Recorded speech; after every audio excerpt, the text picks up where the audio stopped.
ये कहना गलत नहीं होगा कि दूसरे T20 के बाद में काफ़ी सारे सवाल खड़े हुए थे।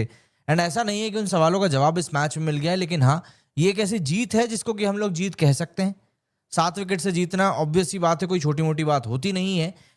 लेकिन इस जीत के साथ में ऑब्वियस सी बात है, कई सारे सवाल हमारे सामने अभी भी खड़े हुए हैं और उन सवालों को हम इग्नोर नहीं कर रहे हैं। लेकिन पहले हम लोग जरा जीत के बारे में बात कर लेते हैं, क्योंकि ये जीत बल्लेबाजों की तो मैं बिल्कुल भी नहीं कहूंगा, भले ही हम लोग 7 विकेट से जीते हों, क्योंकि ये जीत कहीं ना कहीं हमारे बॉलर्स के पास जाती है। आज 2 चेंजेस इंडिया को फोर्स करने पड़े थे।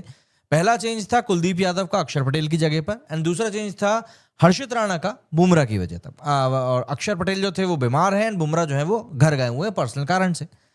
यहां पर एक अच्छी चीज ये हुई कि हर्षित राणा ने आज स्टेप अप करके परफॉर्म किया है, एंड हर्षित राणा का परफॉर्म करना कहीं ना कहीं बहुत ज्यादा जरूरी था, ये आपको मानना पड़ेगा।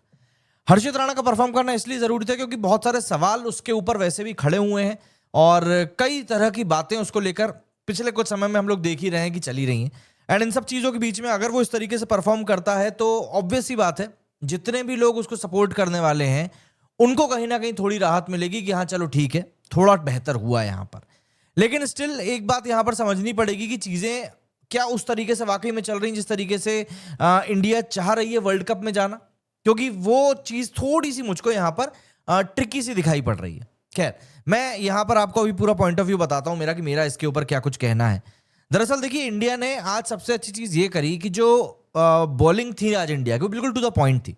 अगर आप किसी भी बॉलर की परफॉर्मेंस उठाकर देखेंगे, चाहे वो हर्षित राणा हो चाहे वो अर्शदीप हो, इन दोनों ने शुरुआत में जो लाइन लेंथ पकड़ के बॉलिंग करी थी वो बहुत अच्छी थी, बहुत शानदार थी। एंड साउथ अफ्रीका के जब विकेट्स गिरना शुरू हुए, तब एक चीज जो आज नहीं हुई वो ये थी कि इंडिया ने उनको मौका नहीं दिया मैच में वापस आने का।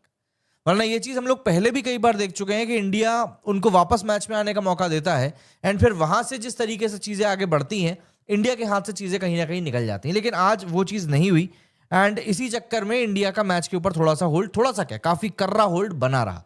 सबसे बड़ी बात यह रही कि आज इंडिया के जो पेस बॉलर्स थे, क्योंकि कंडीशंस थोड़ी अलग हैं धर्मशाला के स्टेडियम की, एल्टीट्यूड वहां पर ज्यादा रहता है, तो इंडिया के बॉलर्स ने उस पूरी सिचुएशन में जिस तरीके से बॉलिंग करी, जिस तरीके से लाइन लेंथ को पकड़ा, क्योंकि इंडियन बॉलर्स ने काफी जल्दी अपनी पिच के ऊपर लेंथ को पकड़ लिया था कि कहां पर बॉल को टप्पा कराना है, एंड उसी चक्कर में हम लोग स्विंग को कंट्रोल भी कर पाए। क्योंकि हमने देखा फिर साउथ अफ्रीका के बॉलर्स जब स्विंग को कंट्रोल करने की कोशिश कर रहे थे तब वो कर नहीं पा रहे थे, एंड इवेंचुअली वहां से ही चीजें डिरेल हो गई। सबसे पहले अगर हम लोग बात करें इंडियन बॉलिंग की, क्योंकि इंडिया ने आज बॉलिंग पहले करी थी, तो काफी अच्छी बॉलिंग रही। 117 के ऊपर हमने साउथ अफ्रीका को रोक दिया, खत्म कर दिया, ऑल आउट कर दिया। एडन मार्करम को अगर हम लोग हटा दें तो कोई भी साउथ अफ्रीकन बैट्समैन ऐसा नहीं था जो भारतीय बॉलरों की बॉलिंग का जवाब दे पाए। मतलब डिकॉक से लेकर फिर आप नीचे तक आ जाए, सिर्फ 3 बैट्समैन हैं जो कि दहाई मतलब डबल डिजिट में गए। एडन मार्करम 61, फेरेरा 20, एंड नीचे से नौके 12 रन बनाकर गए। इसके अलावा बाकी सबके सब सिंगल डिजिट में ही चले गए। तो बैटिंग साउथ अफ्रीका की आज बहुत लचर थी। लेकिन अगर मैं हमारे बॉलर्स की बात करूं, हार्दिक पांड्या ने 2 विकेट लिए, हार्दिक पांड्या ने 1 विकेट लिया, वरुण चक्रवर्ती ने 2 विकेट लिए, हर्षित राणा ने 2 विकेट लिए, एंड अर्शदीप ने 2 विकेट लिए। बट इन सबके बीच में भी हर्षित राणा ही सबसे कॉस्टली रहे, 8.5 की इकोनॉमी रही है। हार्दिक पांड्या के लिए यहाँ पर एक बहुत बड़ा अचीवमेंट रहा, एंड ट्रस्ट में आपको ताली बजाना चाहिए बंदे के लिए। 1000 रन और 100 विकेट पूरे करने वाले वो एकमात्र भारतीय बन चुके हैं। हार्दिक पांड्या वाकई में देखिए, वो एक ऐसा क्रिकेटर है जो कि इम्पैक्ट डालता है मैच के ऊपर, चाहे बैट हो चाहे बॉल हो, वो कंट्रीब्यूट करने में कभी पीछे नहीं हटता। एंड जब कंट्रीब्यूशन आपका आता है तब कॉन्फिडेंस भी आपकी बॉडी लैंग्वेज में आता है, जो कि क्लियरली यहां पर शोकेस हो रहा था। तो आज ये बात हमें माननी पड़ेगी कि हार्दिक पांड्या ने एक ऐसा फीट अचीव किया है जो कि वाकई में बहुत रिमार्केबल है। 100 विकेट लेने का भी जो कारनामा है वो इंडिया में सिर्फ 2 ही बॉलर अभी तक कर पाए हैं T20s में। पहले बुमराह है और फिर अर्शदीप है, नहीं पहले अर्शदीप है। अर्शदीप ने पहले 100 विकेट लिए थे, उसके बाद बुमराह ने लिए, एंड अब उसी लीग में कहीं ना कहीं हार्दिक पांड्या भी आ गए। तो ये एक बहुत ही अच्छा स्टैट मैं इसीलिए कहूंगा क्योंकि ये बताता है खिलाड़ी का इंपैक्ट कितना ज्यादा है गेम के ऊपर। इसके अलावा हर्षित राणा ने काफी अच्छी बॉलिंग करी, अर्शदीप ने आज भी अच्छी बॉलिंग करी, कुलदीप को भी आज मौका मिला। लेकिन इन सब चीजों के बीच में सवाल फिर कहीं ना कहीं वही रह गया कि जिन खिलाड़ियों को आप बेंच पे बिठा के उनसे बेंच गर्म करवा रहे हो, आखिर उनको आप कब मौका दोगे? क्योंकि यहां पर अभी भी सैमसन को मौका नहीं मिला है, मैं ये बस कहूंगा। एंड गिल, मतलब आप खुद जानते हैं, अगर मैं नहीं भी कहूं तो ऐसा नहीं है कि आज बहुत अच्छी बैटिंग रही है गिल की। अगर हम इंडिया की बैटिंग की बात करें तो देखिए 117 रन चेज करना कभी भी मुश्किल नहीं होता। ट्रिकी जरूर हो सकता है, मुश्किल नहीं होता। ट्रिकी इसलिए क्योंकि कई बार क्या होता है ना, बैटिंग टीम सोचती है कि अरे छोटा टोटल है तो अपन एक काम करेंगे, इसको आसानी से चेज कर लेंगे, बट ऐसा कभी कभार हो नहीं पाता है। तो आज जब गिल और अभिषेक शर्मा बैटिंग करने के लिए उतरे तो ऑब्वियसली बात है दोनों से काफी ज्यादा उम्मीदें थी। खास करके गिल के ऊपर तो काफी नजरें थी, क्योंकि एक लंबे फेलियर से गुजरते हुए गिल यहां तक पहुंच रहे हैं, तो उम्मीद थी कि आज के मैच में वो कुछ अच्छा स्कोर करेंगे। और देखिए, अगर आप, मैं फ्रैंकली आपसे बोल रहा हूं, अगर आप स्कोर कार्ड को देखेंगे तो आपको इंडिया की जो जीत है बहुत ज्यादा डोमिनेटिंग लगेगी। लेकिन अब जो है ना, मैं वो बातें कहने वाला हूं जो कि शायद आपको सुन के बुरी लगे, तो अगर आप नहीं सुन पाएंगे तो प्लीज यहीं पे आप वीडियो को छोड़ दें, वरना बुरी बातें अब मैं जो करने वाला हूं आपको सुननी पड़ेंगी। इंडिया की जो बैटिंग लाइनअप है उसके ऊपर शुरुआत से सवाल खड़े हो रहे हैं कि भाई किस तरीके का बैटिंग लाइनअप जा रहा है। लास्ट मैच में हमने देखा था अक्षर को आपने 3 नंबर पे भेजा और अगले ही मैच में बीमार पड़ गया। मतलब इतना कॉन्फिडेंस लो हो जाता है इंसान का एक गलत एक्सपेरिमेंट से, तो आप समझ सकते हैं कि गलत एक्सपेरिमेंट आपका किस हद तक गलत गया है कि अक्षर पटेल की तबीयत ही खराब हो गई। चलिए वो बात भी मैं एक बार पे छोड़ देता हूं, लेकिन यहां पर सबसे ज्यादा नजरें जो थी, जो मैं अपने हिसाब से सोच रहा था कि भाई गिल और सूर्या, इन दो को परफॉर्म करना बहुत जरूरी है। मैंने मॉर्निंग में एक वीडियो भी अपलोड किया था जिसमें मैंने क्लियरली बोला था कि गिल को परफॉर्म करना बहुत जरूरी है। और ये परफॉर्मेंस ऐसी नहीं कि आप एक मैच में 50 या 100 रन बना दो और आप सोचो कि हाँ चलो अब हो गया, 20 मैच तक फिर मैं परफॉर्म नहीं करूंगा। नहीं, एक ऐसी परफॉर्मेंस चाहिए जो इम्पैक्ट डाले, एंड देन उसके बाद में कंटिन्यू परफॉर्मेंस चाहिए।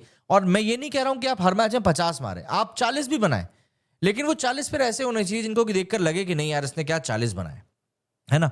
उसमें फिर मैं कोई दो राय नहीं दे पाऊंगा। अब यहां पर अगर हम लोग बात करें तो आप देखिए, अभिषेक शर्मा का अगर हम लोग स्कोर हटा दें जो 194 के स्ट्राइक रेट से जिन्होंने रन बनाए हैं, उसके अलावा अगर हम लोग भारतीय टीम के स्कोर कार्ड की बात करें, मैं कोशिश करता हूं यहां पर आप लोगों के लिए स्कोर कार्ड लेके आने की, जिससे कि ना आप लोग भी समझ पाएं कि मैं क्या चीज बता रहा हूं। क्या ऐसे मोबाइल हाथ में लेकर बैठूंगा और स्कोर बताऊंगा ना, तो आप लोग खुद भी शायद उस चीज से ना उतना रिलेट नहीं कर पाओगे। इसलिए मैं कोशिश करता हूं कि आप लोगों के लिए मैं स्कोर कार्ड को ही स्क्रीन पर लेकर आऊं, जिससे कि आप भी मेरी बातों को समझ सकें। तो थोड़ा सा लाइन पे बने रहिए मेरे दोस्तों, मैं बहुत अच्छे से कोशिश कर रहा हूं और मेरी कोशिश सफल हो गई है। ये रहा स्कोर कार्ड आप लोगों की नजरों के सामने। इंडिया की बैटिंग है ये, है ना। अब इंडिया की बैटिंग की हम लोग यहां पर बात कर रहे हैं। क्या होता है जब टेक्नोलॉजी इतनी चुटकियों में आपका काम कर देती है ना, तो वाकई में बहुत मजा आता है। तो हम उस टेक्नोलॉजी का ही उपयोग करते हुए आपको बता रहे हैं यहां पर।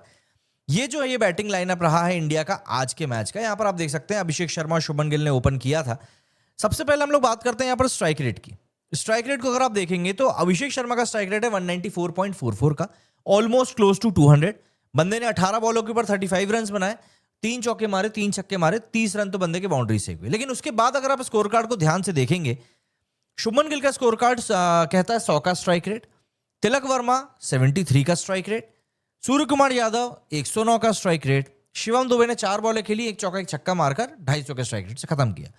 बट जो स्ट्राइकिंग चीज है वो यही 3 की है, शुभमन गिल, तिलक वर्मा एंड यादव जी। दरअसल ये 3 वो खिलाड़ी हैं, अगर हम शुभमन गिल को इसलिए गिन रहा हूं मैं क्योंकि शुभमन गिल भी टॉप ऑर्डर में ही खेलने वाला है अगर हम लोग वर्ल्ड कप की बात कर रहे हैं। तो यहां पर अगर हम बात करें तो ये 3 वो खिलाड़ी हैं जो कि टीम के कोर को बिल्ड करने वाले हैं, है ना। अपर मिडिल ऑर्डर आप कह सकते हैं एक तरीके से, वो भी यहीं पर है हमारा। और अगर टीम इसी टीम के साथ में T20 वर्ल्ड कप खेलने जाने वाली, तो यही हमारे टॉप 4 भी रहने वाले हैं। अगर हम मौजूदा इंडियन टेम्पलेट की बात करें, जिस टेम्पलेट में हम कहते हैं कि हम हर मैच में 200 रन बनाने की कोशिश करने वाले हैं, तो ये जो 100, 73 और 109 का स्ट्राइक रेट है ना, इससे तो जी ना बन पाएगा, है ना। इससे आप हर मैच में 200 क्या, आप किसी भी मैच में 200 नहीं बना पाएंगे। शुभमन गिल ने 28 बॉलें खेली, 28 रन बनाए। कुछ लोग कह सकते हैं कि नहीं शुभमन गिल ने स्कोर किया, थोड़ा पिच ऐसी थी, थोड़ी पिच वैसी थी। लेकिन फिर हमारे पास में उसी मैच में उन्हीं के साथ खेल रहा है अभिषेक शर्मा का एग्जांपल है, जिन्होंने 18 बॉलों पे 35 रन बनाए। और 28 बॉलों पे 28 रन जब आप बनाते हैं तो इंटेंट कहीं ना कहीं ऑब्वियस सी बात है गायब हो जाता है, जो कि यहां पर भी पूरी तरीके से गायब ही दिखा है। तिलक वर्मा के ऊपर अगर हम आए तो 34 बॉलों के ऊपर बंदे ने 25 रन बनाए। पिछले मैच में भी कुछ ऐसी ही स्क्रैची इनिंग उन्होंने खेली थी, तो यहां पर भी एक बार 34 बॉलों में 25 रन बनाए हैं। एंड सूर्य कुमार यादव अगेन 11 बॉलों में 12 रन। अब आप इस बात को समझिए कि 18 बॉलों में 35 रन बनाकर अभिषेक शर्मा ने दरअसल क्या किया था। अभिषेक शर्मा ने साउथ अफ्रीका के जो बॉलर्स हैं ना, उन बॉलर्स की ना पूरी की पूरी कमर तोड़ दी थी। मतलब जो कॉन्फिडेंस शुरुआत में अभिषेक शर्मा ने डेंट किया, प्लस जो स्कोरिंग रेट अभिषेक शर्मा ने शुरुआत में अचीव किया, उसके बाद ना साउथ अफ्रीका के बॉलर्स का मनोबल वैसे भी टूट चुका था। तो वहां से उनका वापस आना मुश्किल था, क्योंकि इंडिया का स्कोरिंग रेट भी काफी ऊपर जा चुका था। अब ऐसे में जब बाकी हमारे बैट्समैन खुल के खेल सकते थे, उनको मैच प्रैक्टिस चाहिए थी, स्कोर कम था, 118 रन हम लोग चेस कर रहे थे, लेकिन वहां पर जिस तरीके से हमारे बैट्समैन चोक किए हैं, चाहे वो शुभमन गिल हो, चाहे वो तिलक वर्मा हो, चाहे वो सूर्य कुमार यादव हो, ये वाकई में कंसर्निंग है कि आपके बैट्समैन को जब एक्सेल करना है तब वो नहीं मार पा रहे हैं। अब आप अगर ये कहते हैं कि नहीं यार बॉल स्विंग हो रही थी और ये हो रहा था और फलाना और ढिमकाना, तो देखिए ऐसा है कि आप हर बार इस तरह के रीजंस नहीं दे सकते, क्योंकि ये कहानी सिर्फ इस मैच की भी नहीं है ना। अगर सिर्फ इस मैच की भी कहानी होती तो चलिए एक बार हम लोग सोच भी लेते कि चलो ठीक है शायद ऐसा कुछ हुआ होगा, बट ये कहानी सिर्फ इस मैच की है नहीं, ये कहानी अब ऑलमोस्ट हर मैच की होने लगी है। और जब ये चीजें बार बार बार बार बार बार होती हैं तो फिर आप एक ही जवाब देकर हमेशा बच नहीं सकते कि जी ऐसा हो गया, वो पिच ऐसी कर रही थी, वो जो बॉलर्स ऐसे थे। मैं मानता हूं 117 रन का जो टारगेट था वो ट्रिकी था, बट स्टिल आपने इंटेंट नहीं दिखाया। आप 100 के स्ट्राइक रेट पे बैटिंग कर रहे हो और अभिषेक शर्मा ने जो शुरुआत में 200 के स्ट्राइक रेट से रन बना दी, उस स्ट्राइक रेट के दम पर ही सिर्फ आप इस मैच को निकाल कर ले जा पाए हो, उसके अलावा और कोई रीजन नहीं है। इसीलिए मैंने थंबनेल के ऊपर जो डाल के रखा है, मैं एक बार फिर से आपको थंबनेल दिखाता हूं भैया। जो मैंने थंबनेल पर डाल के रखा हुआ ना, स्क्रैची विन फॉर इंडिया, वो मैंने सिर्फ इसीलिए डाला हुआ है क्योंकि आपकी ये विन वाकई में स्क्रैची है। आप डोमिनेंस शो नहीं कर पाए, आप एक कमांड नहीं शो कर पाए, आप इस मैच के ऊपर अपनी पकड़ नहीं शो कर पाए। As simple as that. जो सवाल गिल और सूर्य कुमार यादव के ऊपर मैंने दूसरे मैच के बाद उठाया था, वही सवाल अभी भी यथावत है कि ये दोनों अभी भी फॉर्म में नहीं है और अब वर्ल्ड कप के पहले हमारे पास 7 मैच बचे हैं। अब आप मुझे बताइए कि आखिर हम क्या करें। 3 मैच हो चुके हैं, क्या आपको लग रहा है कि बचे हुए 2 मैचेस में कुछ और खिलाड़ियों को मौका मिल पाएगा? मुझे इसकी संभावना बहुत कम लग रही है, क्योंकि अगर ऐसा होगा तो शायद कई लोग अपने ही सवालों का जवाब नहीं दे पाएंगे जो वो खुद देना भी नहीं चाह रहे हैं।